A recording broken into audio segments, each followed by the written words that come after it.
decided to go with the sort of consensus translation that Soto Zen Buddhist Association of America was recommending everybody convert to in English, because the differences are trivial unless you're really a linguist or into the semantics.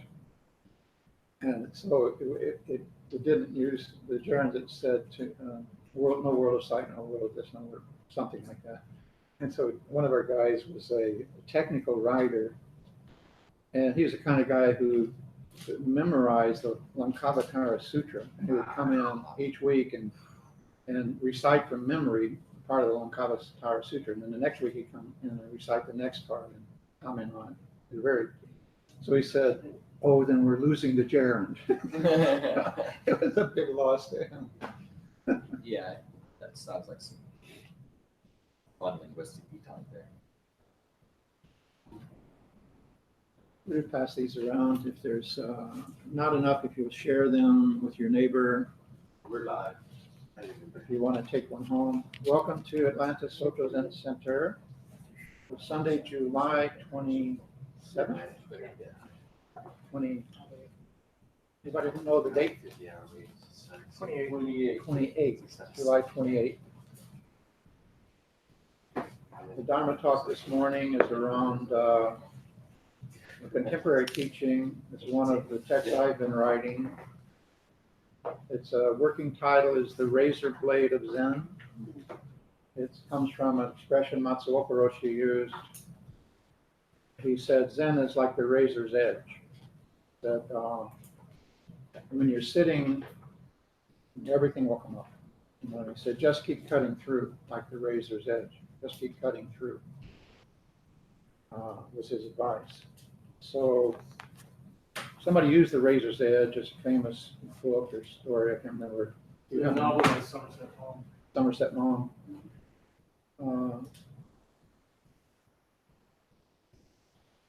So I changed the title to The Razor Blade of Zen, but it's just a working title. The subtitle says Zen's Middle Way, Cutting Through Confusion and Conflict Between Extremes of Rationalism and Theism. So that's a working title and subtitle, which subject change. I'm not working with a publisher's editor on it, Fukuya Minogue, who some of you may know online. She's in British Columbia, and she joins the online group. April, you know her. She's very literate, as many Canadians are. And she volunteered to help me with this manuscript. This was half of a large manuscript that I had sent to publishers originally, and they said, we think you got 2 books here at least, And so I took a look at it, and I started finding that in one case, I was talking about how Zen fits into the culture of society. In another case, I was talking about how Zen works for you personally, right? Or how you can, like a manual kind of thing, how you can do Zazen. So that part, the personal part, became the original frontier, which is a metaphor title I'm using for Buddha's entering the original frontier, the frontier of mind, the frontier of, whatever you want to call it, some 2,500 years ago, and using the metaphor of the frontier, entering into unknown territory, right, through our meditation. And it's a very American meme, right, the frontier. So that was kind of the thrust there. And that one has to do more with, for us as individuals, how, living in 21st century America, how does this all make sense? Right? How does sitting facing a wall, having somebody hit us with a stick once in a while make any sense, right? So that's the original frontier, and it was it's organized by Matsuoka Roshi's pamphlet that he handed out at the Chicago Zen Temple, where he went into basically what we do in instructions with posture, breath, attention, essentially. And then, like Dogen, he wove philosophical things through it, like Dogen does in Fukan Zazenki, which is the Universal Promotion of Zen, or Principles of Seated Meditation, first written work of Dogen when he came back from China, about 1225 or so. And he wrote this for his monks, his students who requested it, so they had something to study when he was not around. So you can tell that Matsuoka Roshi's little pamphlet that he handed out at the Zen temple in Chicago when I first went there in the 60s was like a condensation of Dogen's Fukan Zazengi, and then with some embellishments. So then this was the other half of the basic text, and this has to do more with where I see Zen as a thing, right, fitting into our culture. And I don't see it as a religion. I don't see it fitting as another religion in competition with Christianity or, you know. Buddhism is definitely one of the world's great religions, and Zen is definitely Buddhism. But if we go head to head in this culture, in this climate, right, with the fundamentalists on the one hand and the, you know, Judaic Orthodox rabbis on the other, we're going to lose. We're going to lose big time. So I think we're infiltrating the culture, you know, kind of like Tupperware is sold through the houses instead of trying to go through the retail stores. We're sneaking in to the culture. And I maintain that Zen is the best brand we could have if you were marketing something. You know, Soto Zen is the best possible brand in the world. So it's more a matter of how we present it than what Zen itself is. So if we look at an American culture, and you all come from this culture, so it's one of the things you're most familiar with, and so you may be unconscious of it. You know, one of the hardest things for us to see is like the frog in the water, right? The situation we're in, and be able to see it, take the backward step, as Dogen says, and see it for what it is, and then see how Zen might fit here, or how we would position. It's called positioning in marketing, right? How would we position Zen in this context against everything else? And we see some horrific things like the Zen cosmetics, and you know, we see some attempts to use Zen in the context of consumerist society and so forth, and kind of make us say, well, I don't even want to enter that battleground. You know, let's go off and sit in the mountains, and if they come to us, we'll deal with them. But otherwise, but I don't think that is what they did in India, and I don't think that's really what they did in China or Japan. I think they kind of confronted this head on, and Zen infiltrated the cultures as it came from India to China to Japan, because it's a kind of a universal thing. It's not a cultural thing. It can't be caught in a cultural bond. It's not Indian, it's not Chinese, it's not Japanese, it's not going to be American. I mean, you just can't limit it that way. It's kind of universal. And so even Zen is a misnomer. Zen means Chan. Chan means jhana, contemplation, and Zen meditation is not contemplation. That was a mistake. That was a confusion, a misnomer from the beginning. So this is not about what it is exactly, although the text goes into a lot of depth. But it starts out with, where does it fit? You know? And generally it's thought of as a philosophy, a religion.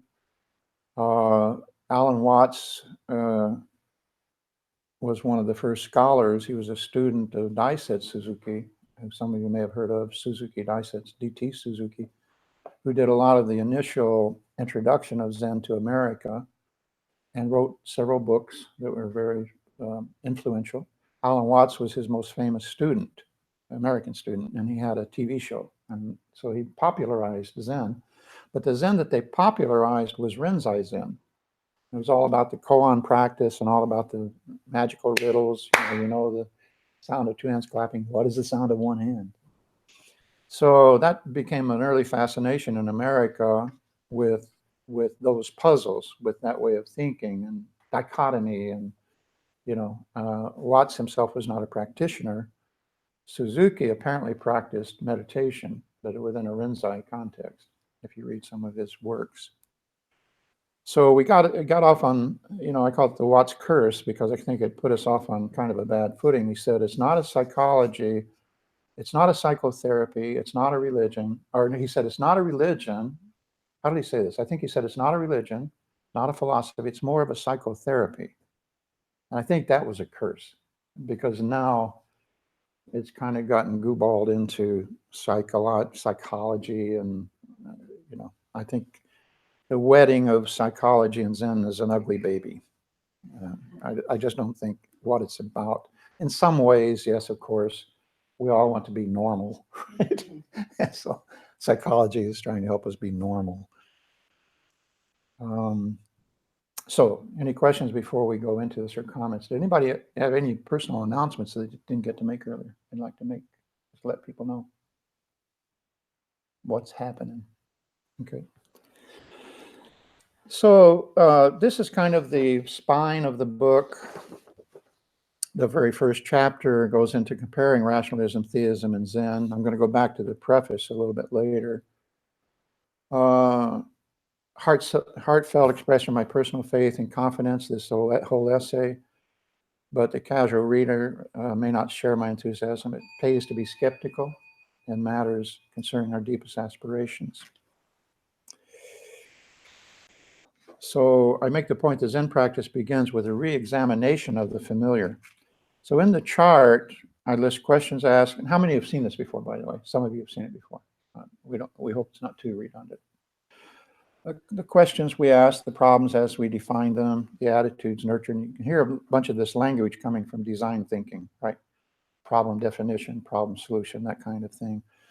Attitudes nurtures entities trusted, methods used, truths claimed, goals pursued, conclusions drawn.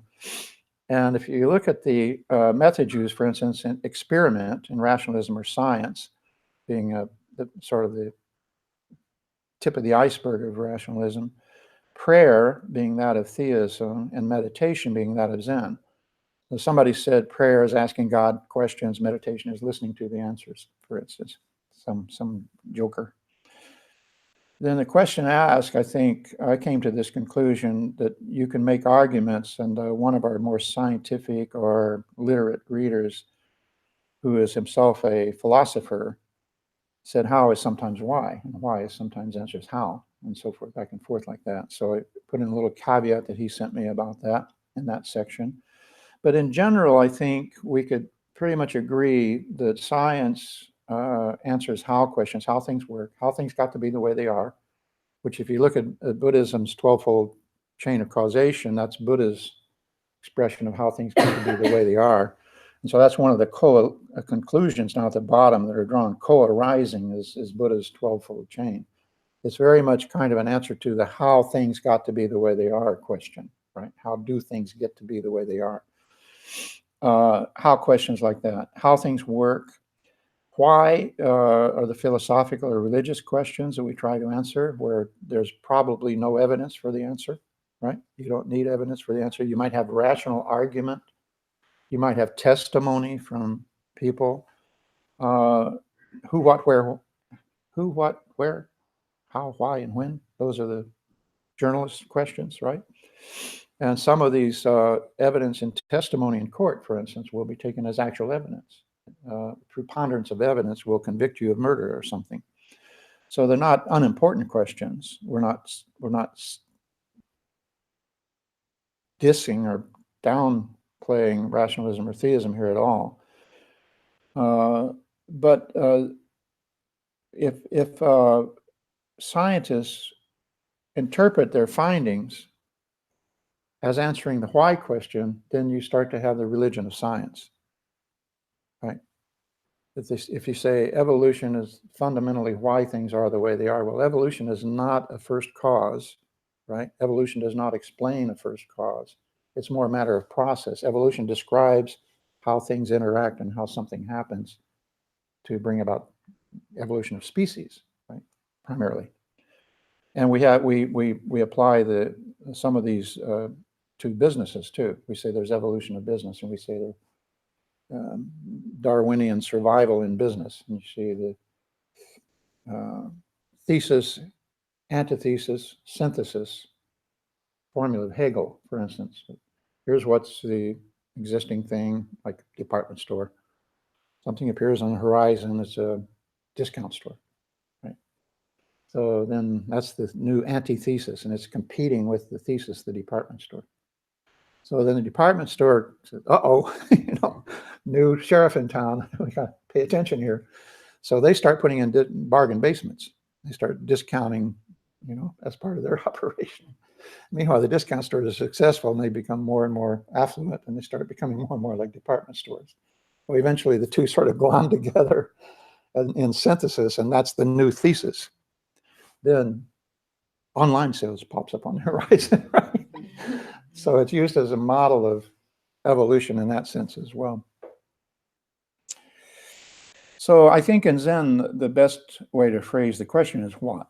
And this is said several times in the history of Zen, in the record that you study, like when Huineng met his eventual successor, the sixth patriarch, whose name I can't remember. Huineng asked him, "What is it that thus comes?" At first he said, "Where are you from? What do you do?" You know, it was a scholarly type of guy. As I understand, he was older than Huineng. But anyway, he said, "What is it that thus comes?" And the story goes, because he couldn't answer that question, it's a very personal question, right? You would have to say to a Zen master, what you think you are. What, right?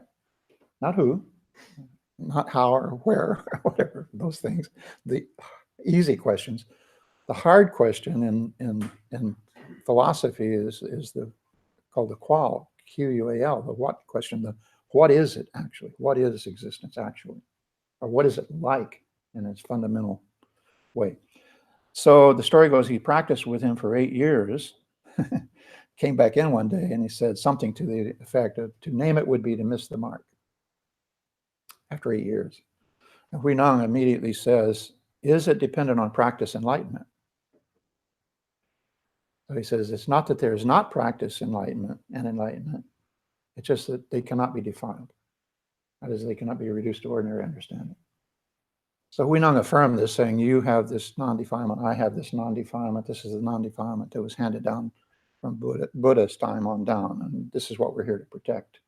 Non-defilement means you can't reduce Zen's understanding to understanding, right? It just doesn't work.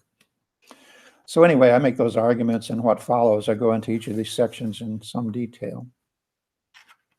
So let me stop there and see if anybody has any comment or question around that part. And you're welcome to take this home. And I've got an extra one here if anybody else wants one. This is just sort of the tip of the iceberg in this chapter, in this section.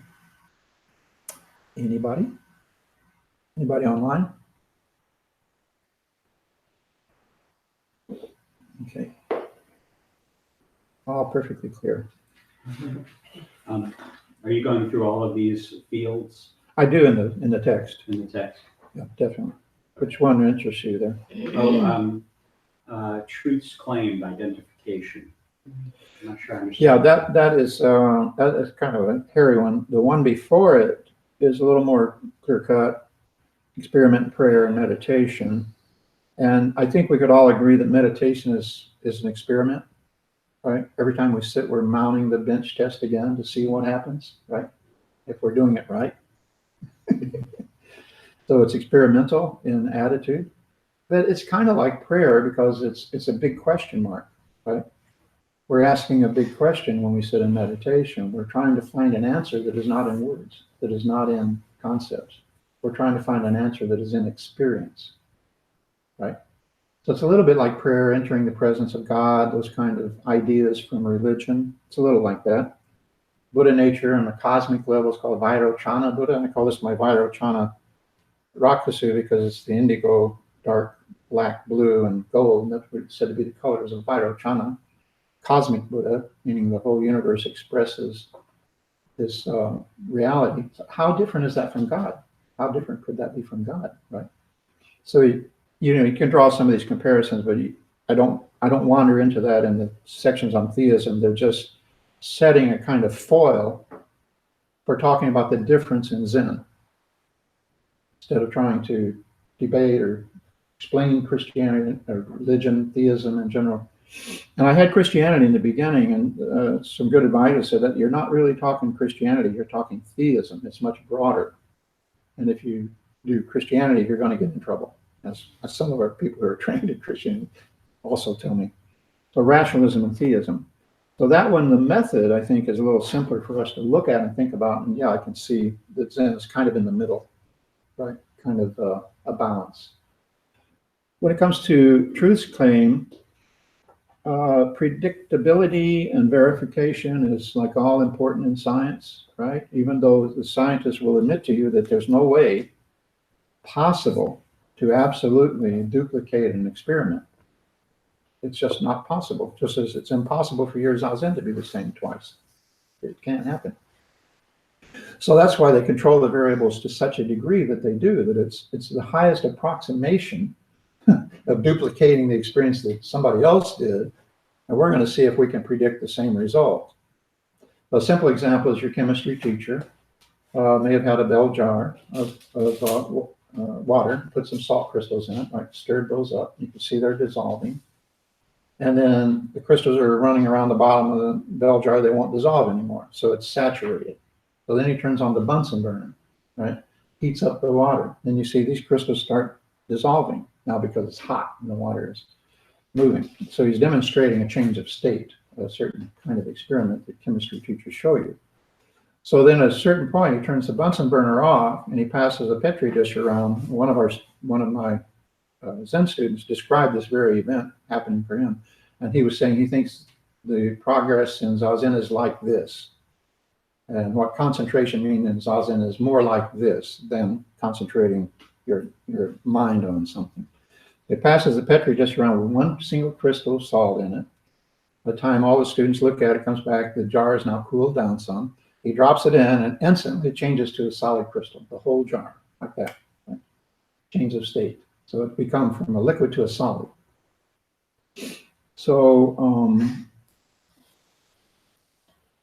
that's an example of an experiment where if I brought that equipment out here and did it today, I could pretty well predict that that's going to happen, right? Unless some variable in the way we're doing it is so far off that it prevents it from happening. And I don't even know what that would be.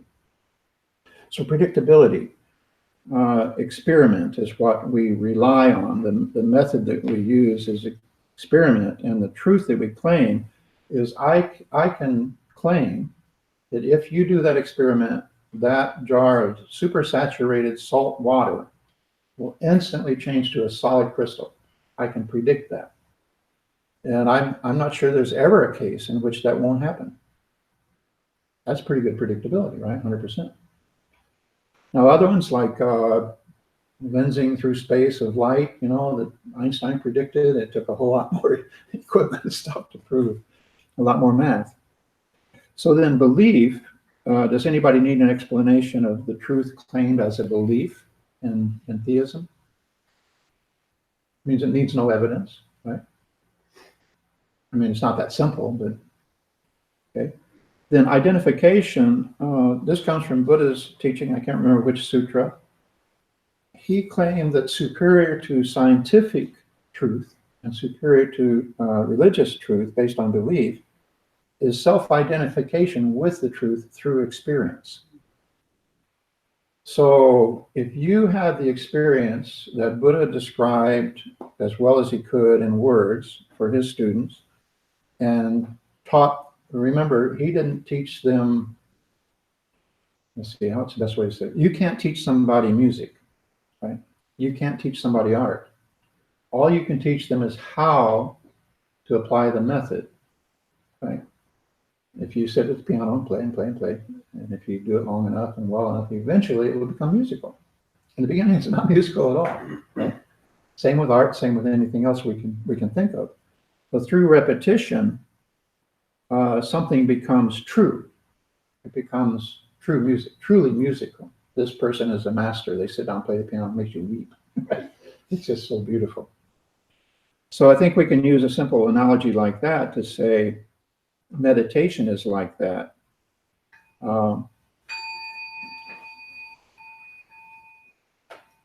We teach you how, we teach you the method. Right?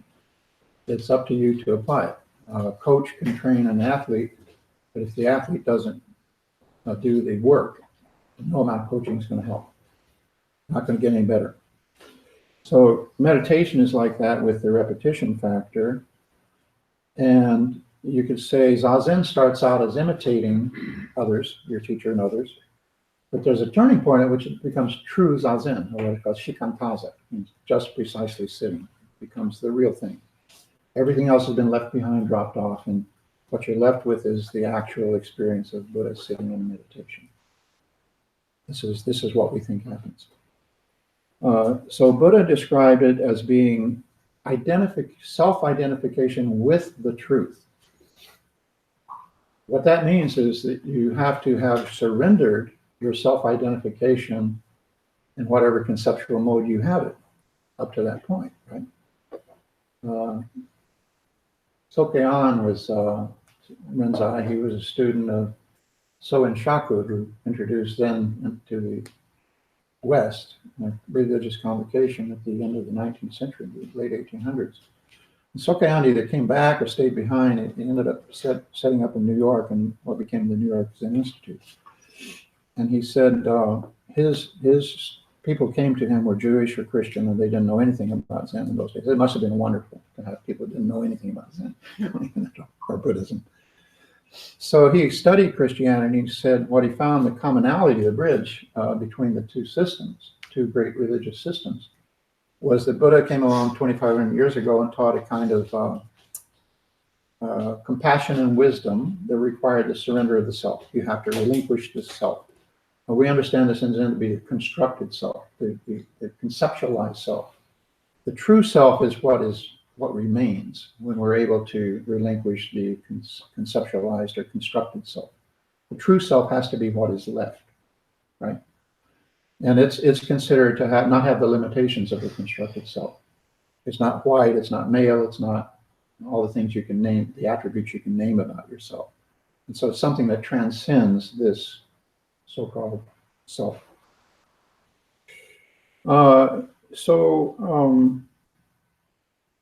He said Christ came along, Jesus Christ, about 500 years later, and taught a kind of divine love that closed the teaching, as he said, closed the circle of the teaching, also required the surrender of the self. In order to accede to this divine love, you have to give up yourself.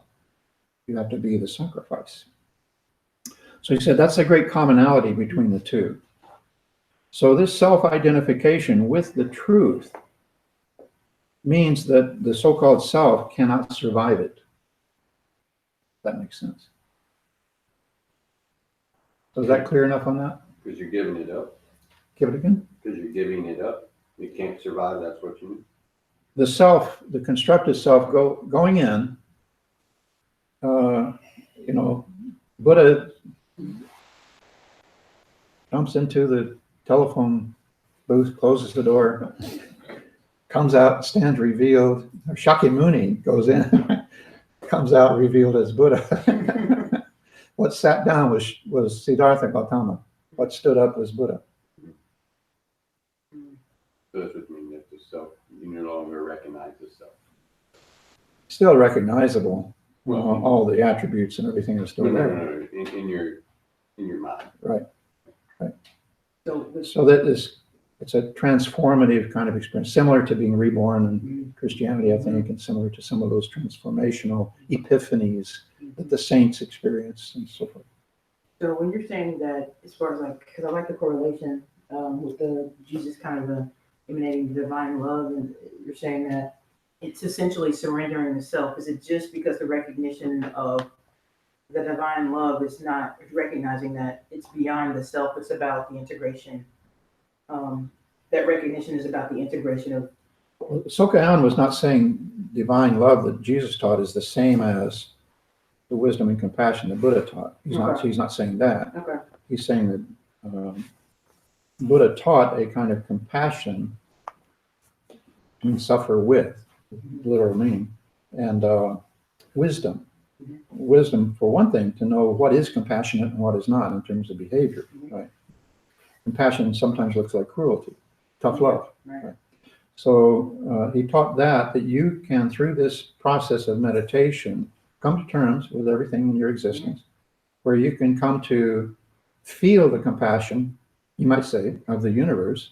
So you have all the compassion there is to share, right? And the wisdom to temper that, hopefully, right? He wasn't saying this is the same as divine love that Jesus taught.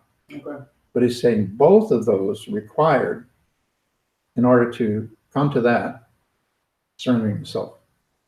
That's like a prerequisite. Well, you basically have to get over yourself, right? Have to get over yourself. Essentially. But on You're an not all that. experiential level, which is why Zen starts with the senses. We start with the familiar. And we sit until the familiar becomes surpassingly strange. This is the way, this is our method, our technique, our excellent method. But we teach how, we teach you this method. We can't really teach anybody what directly. Even Buddha could not enlighten you if you lived when he lived. He probably came closer than anybody else, right? Because of the power and completeness of his experience. Is there anything more on the chart? And you could choose other terms. I mean, some of you are certainly more sophisticated than I am around rationalism or theism. You might choose other terms as more important than the ones that I chose. And I have some of those caveats in the text. So just a little bit of the preface. May you live in interesting times is said to be an ancient Chinese curse. Interesting here means that this has been edited with Kuya by now. So this is better than it was last time I read it. I'm not going to read the whole thing. May you live in interesting times is said to be an ancient Chinese curse. Interesting here means the opposite of peaceful, boring, or comforting. We certainly live in interesting times, cursed as we are with seemingly endless strife and conflict all over the world, as well as right here at home. Or perhaps the reporting is simply better, and it just seems worse than ever. As they say, the airplane that crashes gets all the attention. Nevertheless, the dire situation in which we find ourselves is the main motive driving me to share my experience and understanding of Zen, how I see its place in the current cultural context. In times of stress, anxiety, and uncertainty, we tend to turn to tried and true resources for respite and relief, such as religion and philosophy, or the hope held out by the advances of science. Entertainment also provides a temporary sanctuary, losing ourselves in gaming, movies, music, reading summer book novels, even books on Zen. But in the face of truly earth-shaking developments, such as climate change, with its symptoms of ever-increasing storms, flooding, drought, firestorms, and the concomitant disastrous effects upon whole populations, indulging these distractions amounts to ostrich behavior. We cannot forever put off confrontation with reality. It will eventually come calling at our doorstep. So, what to do? Zen offers some ways of coping that the more familiar traditional approaches do not. And a related reason for writing this is many people, perhaps yourself, harbor misconceptions about Zen and so on. So I mentioned that my perspective on Zen is informed by my background in applied design, including graphic and environmental design, end-user research, new product development, and my pursuit of the fine arts. Growing up in a musical family also contributed a certain sensitivity. Teaching at the university level, including curriculum development, professional consulting and marketing, research design, and general creativity for innovation, has matured my appreciation of Zen's highly refined method of meditation and contributed to my personal and practical vision of Zen's modern meaning. The connection between design thinking and Zen may not be readily apparent to you. It has to do with basic creativity. My professional career has helped me to understand the creative process. I feel that Zen training is the ultimate method for tapping into our innate creativity for solving life's problems, which may largely be considered problems of design. How we design and redesign the process of our lives as a work in progress becomes crucial to survival and to any hope of real happiness, especially in a context of the dire circumstances in which we find ourselves. The reassurances of religion and philosophy on the one hand, and/or the comforts of technology and science on the other, are less and less effective in light of the increasing pressures of living in the 21st century. You may find the comparisons between rationalism, theism, and Zen to be rather strange, unexpected, and challenging to your preconceptions. By drawing contrast, I attempt to position Zen in the context of contemporary American culture, using the extremes of secularism and fundamentalism as foils to clarify where Zen differs substantially. Zen practice offers a distinctive alternative from the typical coping strategies for contemporary living that we find in conventional Western society today. These range from rationalism on one end of the spectrum to theism on the other, with Zen as the third way. Pairings of these three can reveal specific dimensions which they have in common. I've laid out selected examples in a chart. See figure 1, which you've seen. So there's caveats about not being an expert in theology or theism and so forth. Some ways to read this book, and I basically suggest reading any book on Zen between bouts of meditation, not to read it as its own thing. I make the point that it's like backup documentation for an application on a computer. You're not using the application, it doesn't make any sense. If you're using the application, then this can make some sense. So a little bit on sharpening the razor's edge, which is the tail end of the preface. When you hear Buddhists say the middle way, you may think they mean practicing moderation in all things. Colloquially, it suggests a kind of Caspar Milquetoast, lackadaisical way of life, avoiding conflict, taking the easy way out, following the path of least resistance. But from a Zen perspective, Buddhism's middle way prescribes an aggressively proactive embrace of life as it actually is, warts and all. It means striking a balance between the competing forces pulling us in every direction, like gravity. Like gravity and resistance to gravity pulls a tightrope walker on a high wire. The middle way in Zen means not harboring preferences, especially for pleasant over unpleasant circumstances. This is easy to say, but difficult to follow. My teacher, Soyematsu Okoroshi, taught that the middle way of Zen is the most extreme position of all, exactly centered between opposing tensions in each dimension of everyday life, the razor's edge of Zen mind. Zazen, sitting meditation, cuts through personal and cultural biases, offering a direct approach to taking compassionate action in any situation. Anyone, anywhere, anytime can adopt this method and develop Zen's outlook without unduly disrupting demanding daily routines. Critical point, because everybody's first excuse about why they can't do Zazen, I don't have enough time. Right? So again, anyone, anywhere, anytime can adopt this method and develop Zen's outlook without unduly disrupting the demanding daily routines. Indeed, daily life fuels the process of Zen. Zen is disruptive, but in the most positive sense.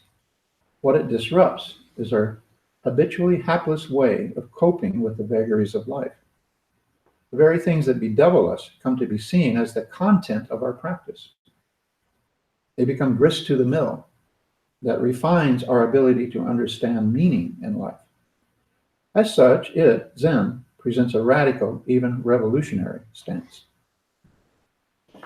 Okay? Sensei, this goes back to something you and I were talking about when we were getting water out of the washer dryer, and we were talking about like what things that we could do here to work with, and something that when you were speaking about personal bias and the biases that we don't have is a conversation that a lot of people are having right now because they didn't realize they had all these biases until you're interacting with like transgender, LGBT, whatever. So this is another thing that I feel that would be beneficial to bring to the conversation. Zen is working with the stuff that arises, and you didn't even know that you had a bias to things. So that's like an opportunity. You also have a bias with the power. I had to drop the line to drop the tree in my front yard yesterday. We had tree guys over there taking a tree down. So the power was off. And I walk in the kitchen to do something, I really can't do it. What if it was always like this? How would I do what I walk in the kitchen to do? 100 years ago, it was like that. It wasn't that. And fortunately, I spent a lot of time with my grandparents, and they had well water, and they had, they had to do everything down in Missouri also. Getting back to the who, what, Who, what, where? how, Who, what, and that sort of why. things. You talk about Zen as a brand, which is an interesting concept.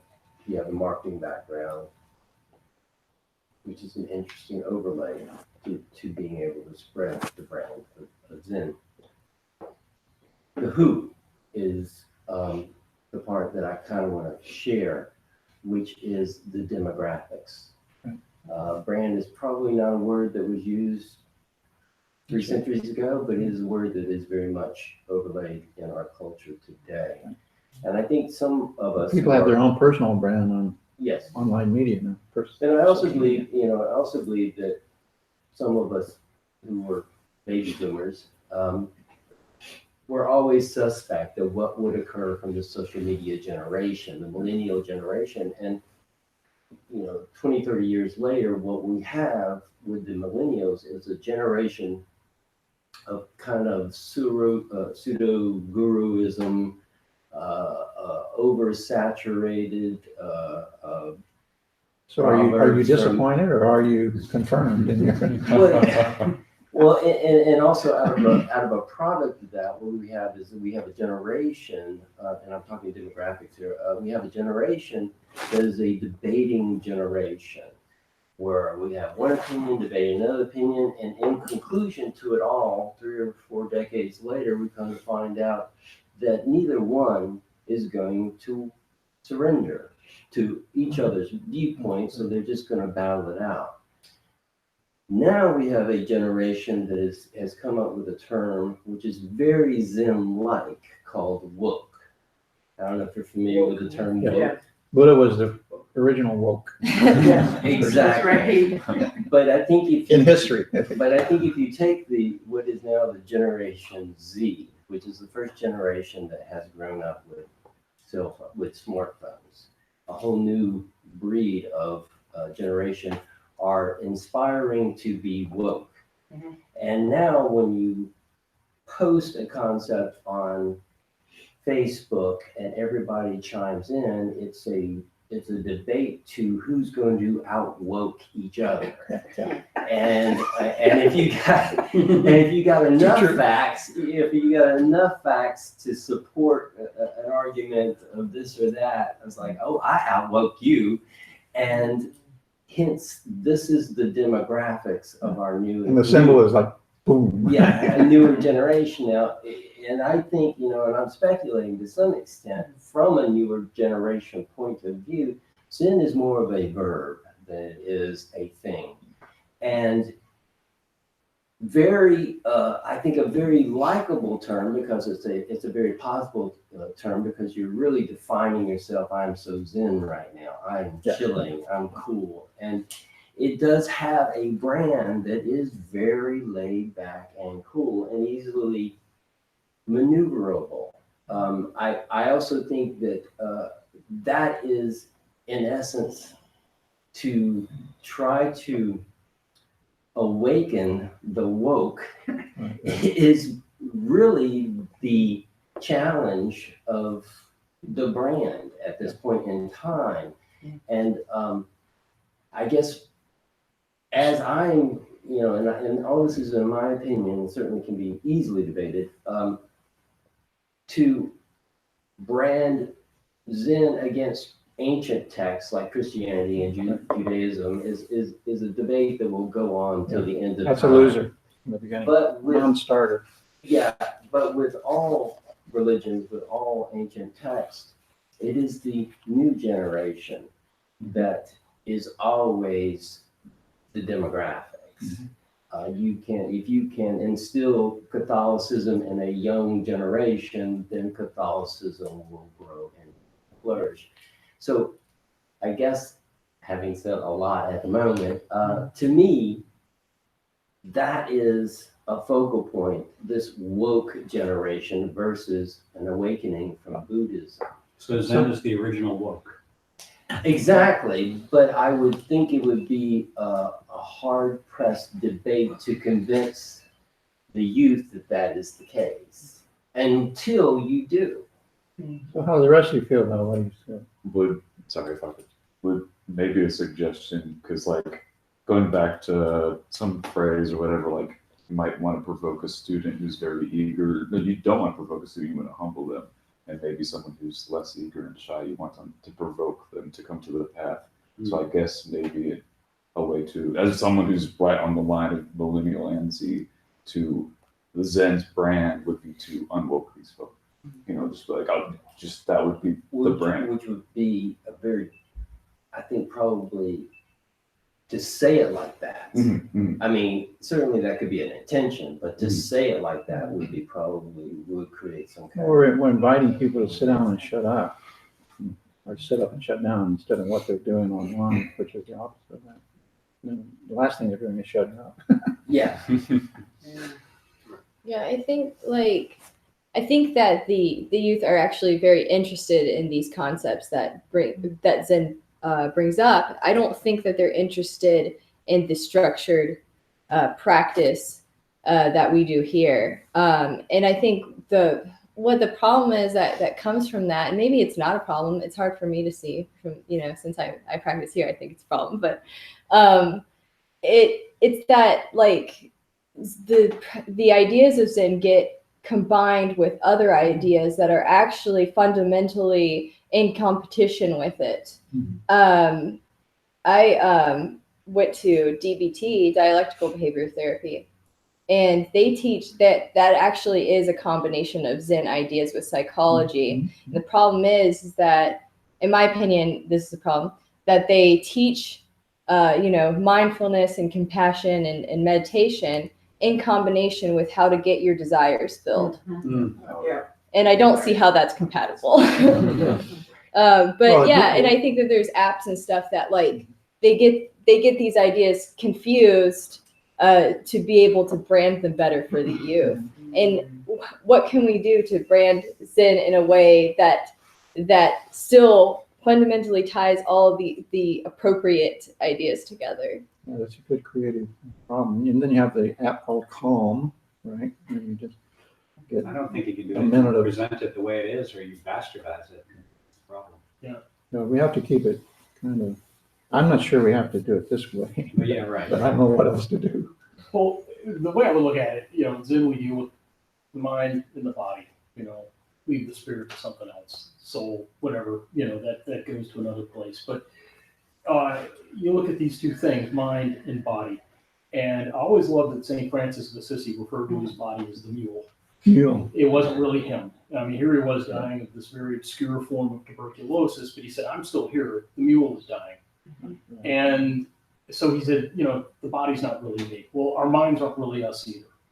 And that's exactly what the Heart of Great Perfect Wisdom Sutra is saying.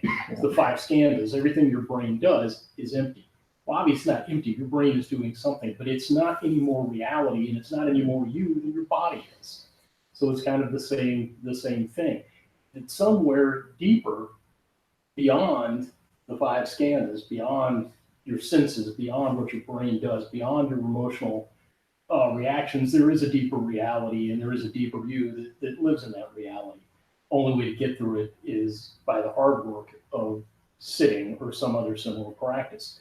And as far as social media goes, this generation, that generation, you can go back and you can read what would have been the op-eds at the time, saying the exact same things about fiction, reading novels, that we're saying about social media right now. You can find examples from the 20s that they thought that listening to the radio was going to do the same thing. If these distractions in these ways not to see reality for what it is have not always existed, the Buddha never would have left the temple, left the palace.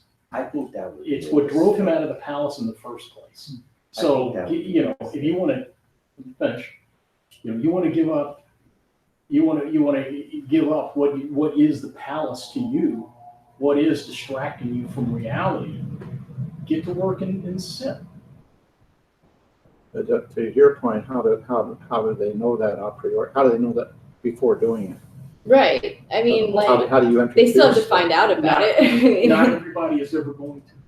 Yeah, Same that's reason one not thing I was going to say to your point was the mountain won't come to Mohammed, Mohammed can come. So I think Zen people have sort of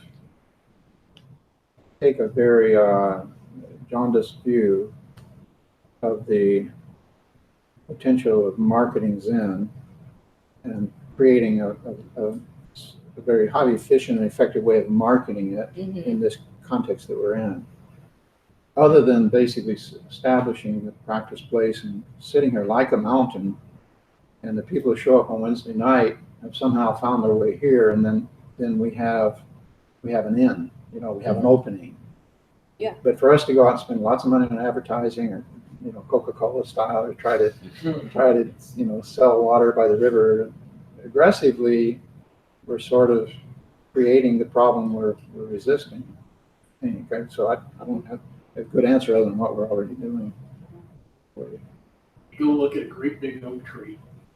Not every single acorn that falls off of that oak tree is going to become another oak tree. That's why you look around, there's about 20 of us here, but there's about 10,000 people sitting in a mega church in Covington right now.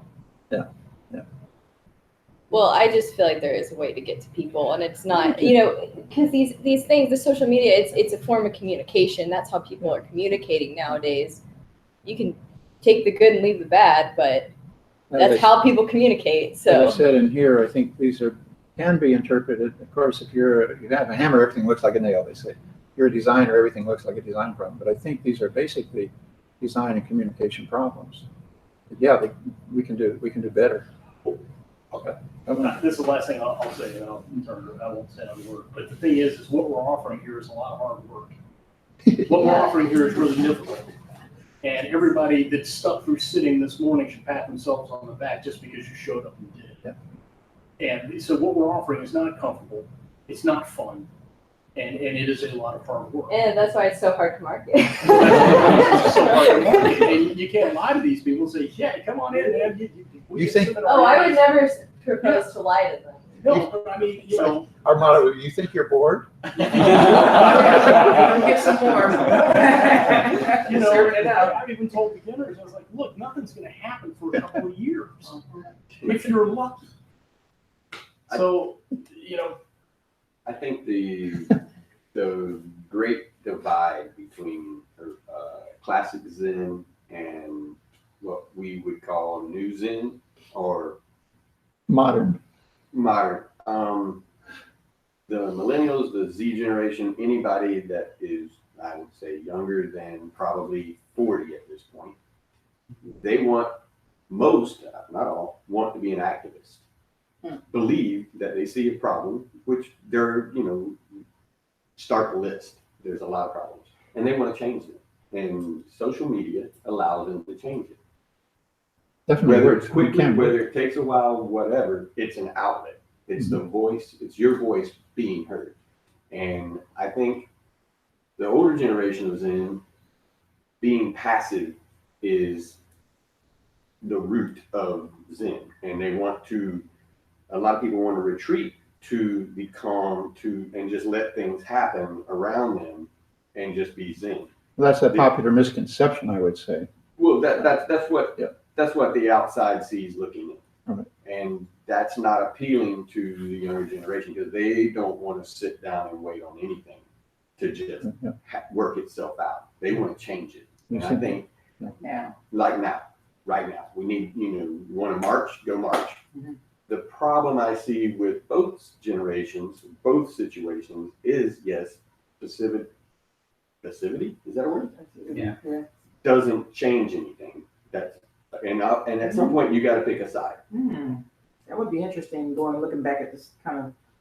Yeah. Right. I mean, Some of we the- don't want to poke eyes out Yeah. because that leaves everybody blind. Mhm. But at the same time, you got to change something. Mhm. The younger generation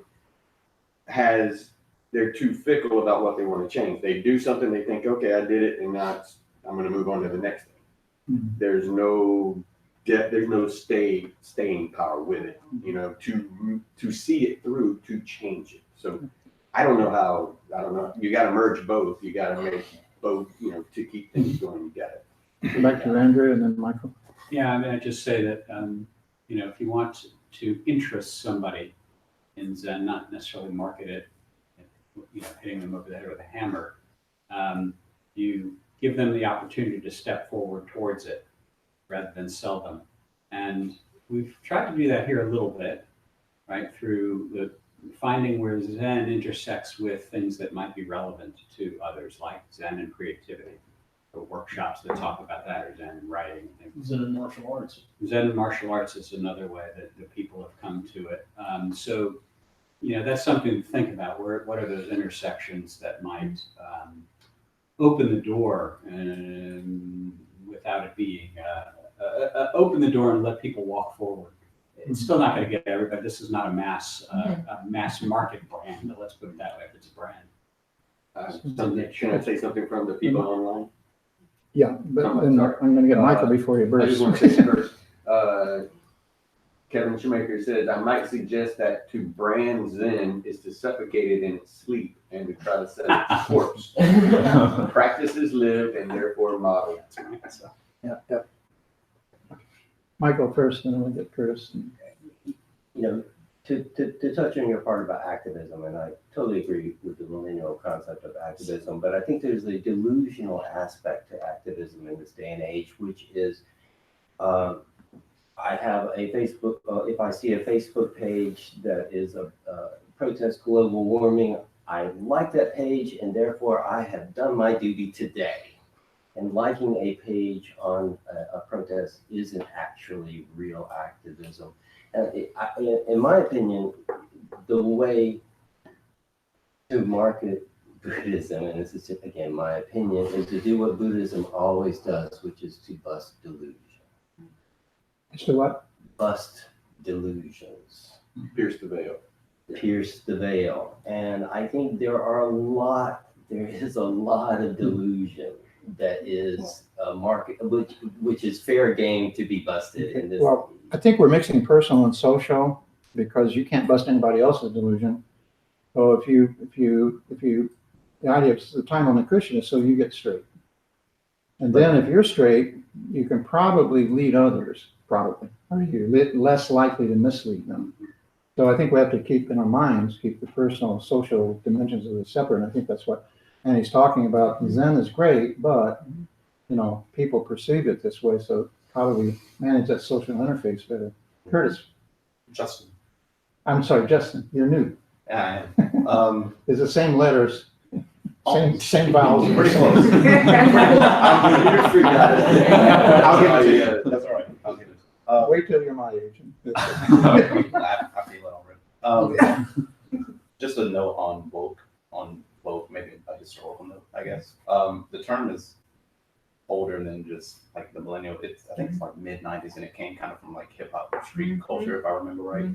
And the original meaning, the original meaning to be woke was really like awakened to certain facts. Like you would be fed certain facts by society, and they would give you a certain outlook on the world that wasn't the case. And so you learn other things and you were woke. And so I think there's maybe, I can't speak as an expert on Zen, but there might be some commonality between, I think, some of that carried over into the modern day. And I think people's that maybe not the woke infighting that you were talking about, but the core of it is to find commonality between different types of people.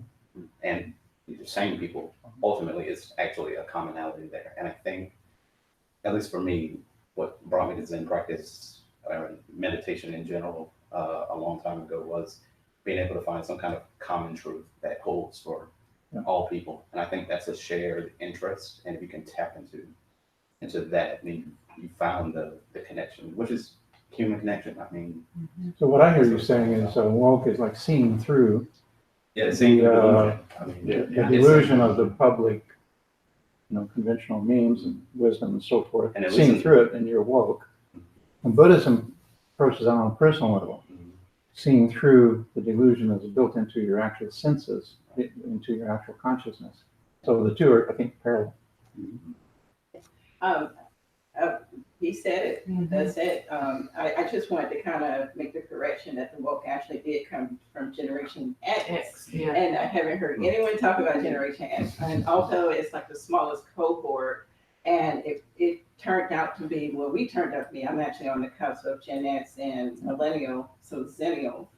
But Gen X turned out to be the least marketable generation. But yeah, just basically he said it all right there. That's where woke comes from. It's that. At least you guys have a name. My generation is called the invisible generation. They don't have a name for us. You said Baby boomers. Oh, I think he's No, older no. than baby. well, you said they were least marketable. Diana's shaking. Yeah, Why? and it's just, and it Because was they had it just with everything? indifference. Indifference. Gen X is known to be indifferent. Number one, being a small cohort. The whole culture, if you think about grunge, if you think about even with hip hop at the time was not swag. Hip hop like it is now, because like swag hip hop now is all about buying and showing how much money, demonstrating your wealth.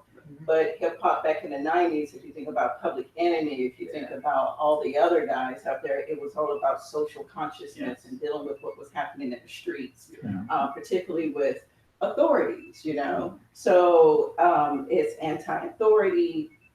I mean, I could go on. It's a whole list of what comes to mind is probably something.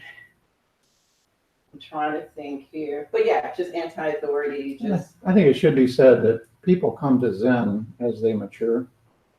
We have a lot of more 20, 30 somethings coming now, and I think that's because the whole generation, the younger generation, is more mature than we were at that age. Or late 20s. As soon as you realize, oh crap. Yeah, I mean, my mid-20s is when I first started practicing, but Tom, did I see your hand flutter? Yeah, I think so. Yeah. Two things. First, is it not being talked about like Generation X's whole thing? They're always ignored, and they were even ignored back then. I remember. well, no, actually, there was a lot of marketing. You know, Pepsi had this whole like clear Pepsi, and it was like Generation X or Next or something like that. I think that there's just certain music figures, you know, a lot of people in the grunge culture. I'm trying to think, there was just like, you know, there's, you know, I think about hip hop and at the time it was just coming into this awareness, a woke state of woke of saying, hey, you know, there are things in our society on a community level that are not, you know, conducive to minorities, you know. There are things that are happening in the environment. I remember there being, you know, with Greenpeace and all of that, there was a whole lot of funding and whatnot for environmental issues during that time, and even MTV. Think about Bill Clinton and his whole campaign during the you know, for presidency against George Bush. You know, he got on MTV. He talked to, you know, Generation X and, you know, and you know, go out, I forget what it was called, but it was like, get out there and vote. It was this whole voting campaign. So there was like a lot of involvement that Generation X, it's just that had at the time, but it's just like when you start thinking about marketing and what consumerism and capitalism over time, Generation X didn't turn out to be what baby boomers, you know, or So the thing I mentioned in here about a proactive embrace of life as it is, warts and all, is we often think of the engagement, right? Social engagement and disillusionment. And then we retire from the fray because we're so disillusioned that it didn't work out our way, right? But Zen is not like that. When you come to Zen, it's training you to be proactive in every situation you confront. And if you're okay with your own lot in life, if you're okay with your own situation, you resolve that. If you're comfortable. Well, not necessarily comfortable. You may be homeless. But well, I mean, if you're okay with that. If you're okay with the way your life, well, in Buddhism, it's aging, sickness, and death. Right. If you're okay with that, right? Then if you go into a social situation where most of the people haven't even thought of that, maybe, you're more likely to be able to do what has to be done in a given situation. So the way I look at it is what we're doing in training people in Zen is the most radical thing we can do.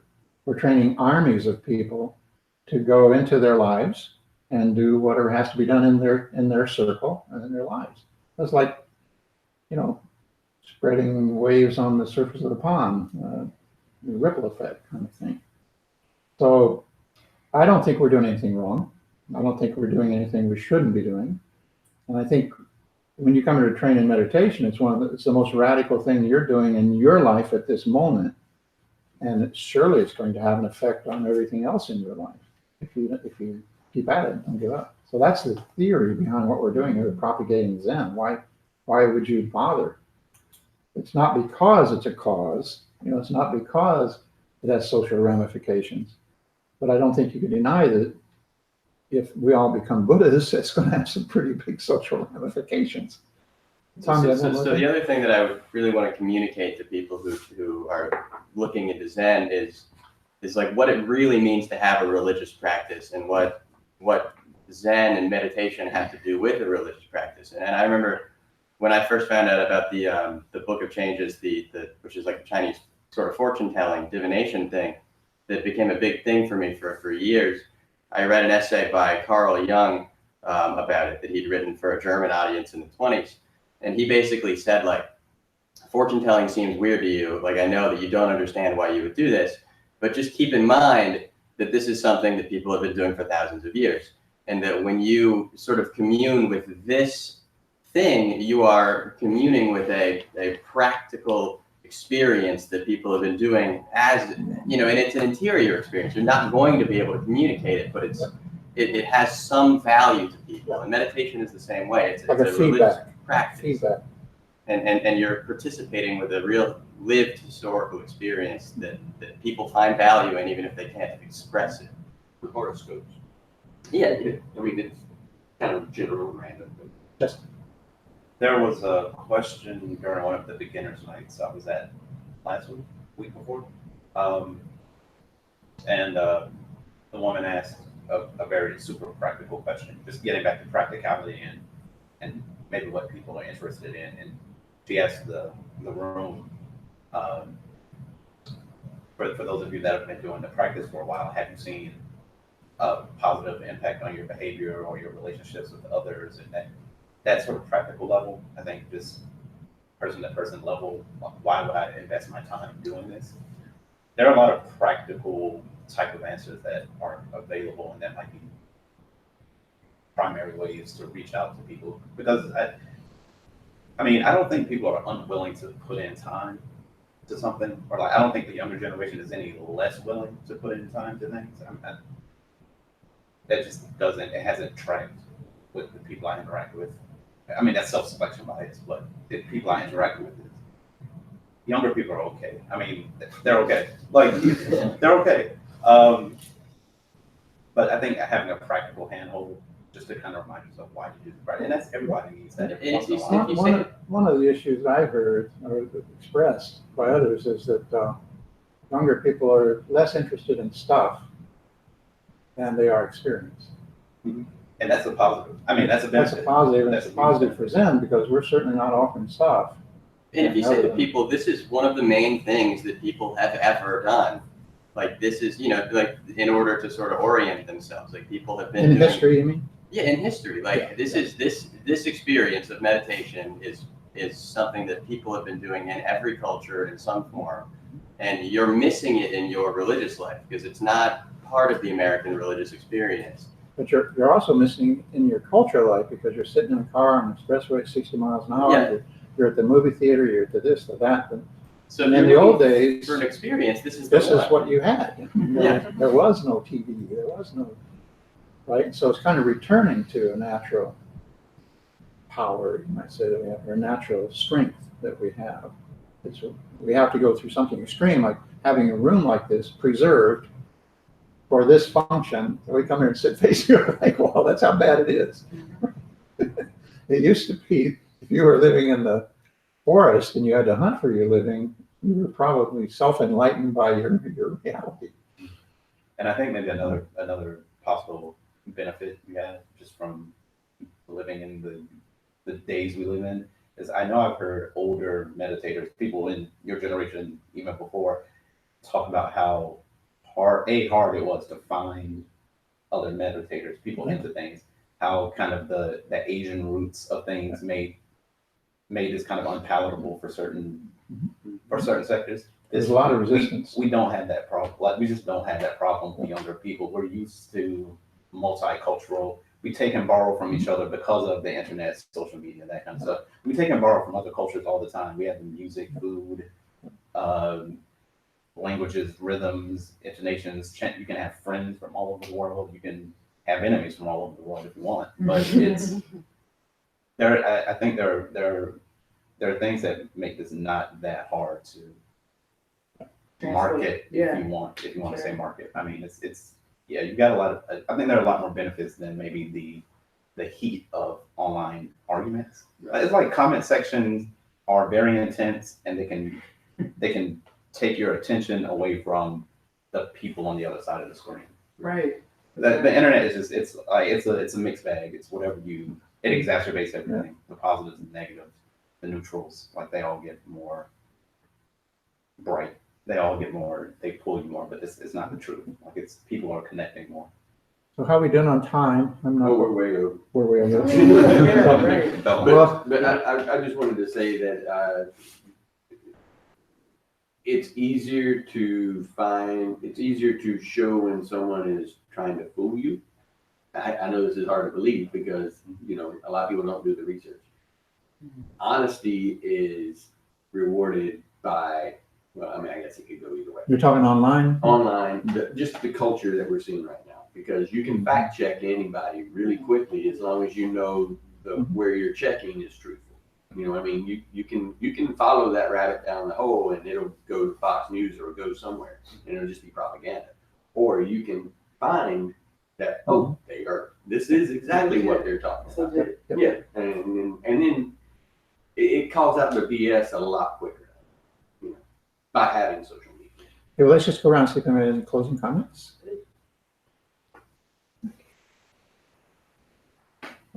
Don't forget Jeanette's. I just wanted to say, at the beginning, you mentioned that psychology and Zen Buddhism would produce an ugly baby. Well, some of the attempts I've seen made in that direction are kind of disturbing. You ended by saying that Zen Buddhism is a prescription to hapless coping, sort of effort to try to deal with the inequities of life in a way that doesn't have much sense to it. And I just wanted to add that I think psychology could be seen as a Dharma. Psychology is the science of human behavior and the brain and mind, but it's also the application of knowledge you get from that science. I think where the application comes in is where a lot of times you end up with these, maybe corrupt is the wrong word, but efforts that can be counterproductive, or at least not lean in the direction of what Zen Buddhism is trying to accomplish. You mentioned the irony of trying to get all of what you want in life, and that's sort of counter to Zen teaching.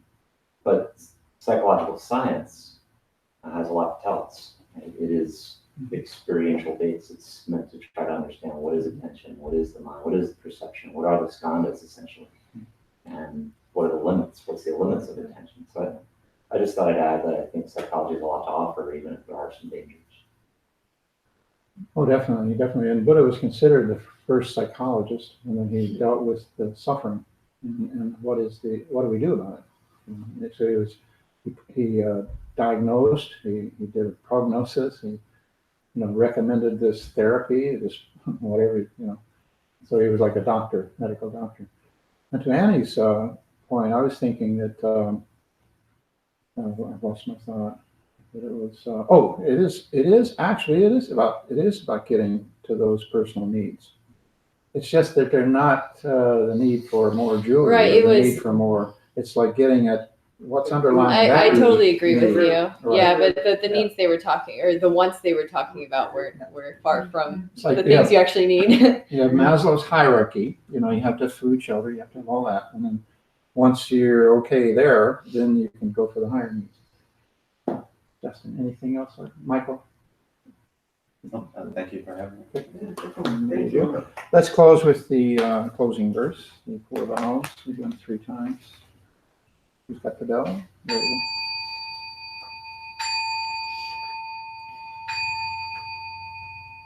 Beings are numberless, I vow to free them. Delusions are inexhaustible, I vow to end them. Dharma gates are boundless, I vow to reveal them. The Buddha way is unsurpassable, I vow to realize it. Beings are numberless, I vow to free them.